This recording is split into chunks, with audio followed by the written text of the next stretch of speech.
Every time you react with heat, you hand someone else the controls, not metaphorically, literally. Their words become the trigger, your nervous system becomes the weapon, and they're pulling it. That is not strength, that is remote control living. The Stoics played a completely different game.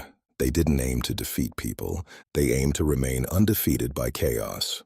One requires a louder voice, the other requires an immovable center. If you've been baited by someone at work who knows exactly how to push you, if you've been cut by someone close who knows exactly which nerve to hit, you already know that flash of heat in your chest, that urgent need to defend yourself, that moment where you almost lose everything over a few words. What follows is how to stop playing that game entirely.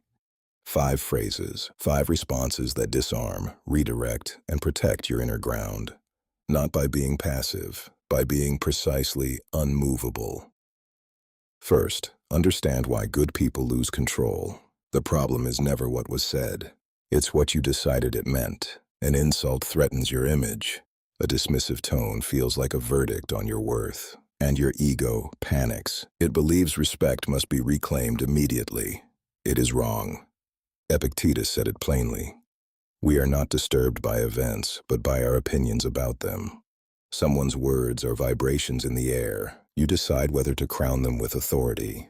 The moment you treat an insult as something that must be answered, you've already surrendered your peace. Marcus Aurelius built his entire inner life around one concept: the inner citadel. A place no external force can enter without your permission. That is what these 5 phrases protect, not your reputation, your mind. Before we continue, this is where most people quit. If you're still here, you're different. Subscribe to this channel, not for motivation, but for mental tools you can actually use. In a world of noise, we offer direction. In a world of distraction, we build discipline. Hit that subscribe button now. Let's continue. Phrase 1. Are you okay? When someone attacks you, every instinct screams the same thing. Fight back, but that response assumes the attack came from strength. It almost never does.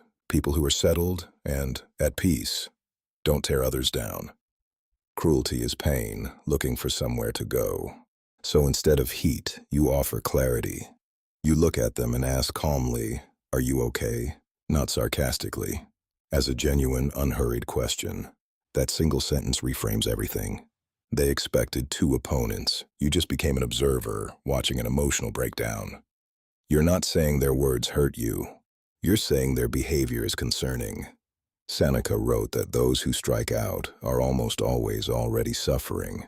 When you respond this way, you prove their words found no target. Nothing dismantles an aggressor faster than realizing they're not feared. They're being studied. Phrase 2. Anyway. Every insult carries a hidden desperation. Someone threw something and they're waiting for impact. They want your face to change. They want proof they can move you. So give them nothing. When they finish, don't respond immediately. Hold eye contact. Keep your posture loose. Let 3-4 seconds pass. That pause is not awkward for you. It is agonizing for them. Then say one word, "Anyway," and return to what you were doing. The silence said, "I observed your behavior." The "anyway" said, "It didn't register." You treated their explosion like a car alarm outside. Loud, momentarily distracting, completely irrelevant. Your worth is not a verdict that requires an audience. When you step over someone's insult and keep moving, you leave them standing alone in their own anger. There is no lonelier place than that. Phrase 3. You're allowed to think that. Most arguments are not about facts. They are hunts for validation. You want agreement, so you can feel safe. But chasing that agreement is a trap. You cannot control what anyone thinks of you. This is the structural core of Stoic philosophy. The dichotomy of control. You govern your choices, your character, your response. You do not govern someone else's judgment, ever. So when someone labels you unfairly or insists they have you figured out, you say it quietly. You're allowed to think that. They were pulling the rope of an argument. You just dropped your end. No tension, no opponent, no fight. You're not conceding. You're refusing to outsource your identity to someone else's opinion. Your self-image is not a democracy. It does not require a majority vote to remain intact. This is how you become genuinely untouchable. Phrase 4. Did you mean to be that rude, or did it come out wrong? Stoicism is not passivity. It is precision. Sometimes disrespect needs to be named directly, not with rage, with the calm accuracy of someone who sees exactly what happened. When someone is rude, they're usually on autopilot, stressed, reactive, not thinking. So you slow everything down and ask, did you mean to be that rude, or did it come out wrong? You just gave them two options. Option 1, they admit intended cruelty. Almost no one claims that publicly. Option 2, they admit it came out wrong, and now they have to correct themselves. Either path forces them into accountability. You pulled them out of the emotional swamp without a single insult. You're not attacking who they are. You're naming what they did. And staying calm while you do it makes you the most powerful person in the room. Phrase 5. I'm not the audience for this. Understand what anger often is at its root. A performance. It needs witnesses to survive. When someone pulls you into a fight, they are casting you in a role. Victim, villain, participant in their drama. The complete Stoic move is to decline. You say, simply, I'm not the audience for this. Then you disengage. That sentence doesn't argue. It doesn't explain. It implies their outburst is a show and you didn't buy a ticket. You're not saying they're wrong. You're saying this frequency doesn't reach you. Marcus Aurelius understood that the gates of your inner citadel are yours to open or close. If someone is hurling chaos at those gates, you are not obligated to receive it. You close the gate. You walk away.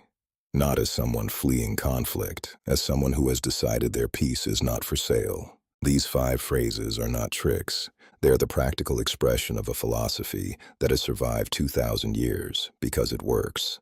Every time you refuse to argue with someone committed to misunderstanding you, you reclaim a piece of your freedom. Every time you absorb an attack without flinching, you prove your ground is solid. Every time you respond with precision instead of heat, you become slightly less controllable by the world around you. Marcus Aurelius wrote that the finest response to those who cause harm is simply to be nothing like them. Not louder, not colder, just fundamentally different in how you carry yourself through the fire. Speak less, pause longer, and when you do speak, let your words carry weight, not heat. Which phrase are you using first? Are you okay? Anyway, you're allowed to think that. Did you mean to be that rude? Or I'm not the audience for this. Write it in the comments now. Subscribe to Silent Forge. Not for applause, for the work.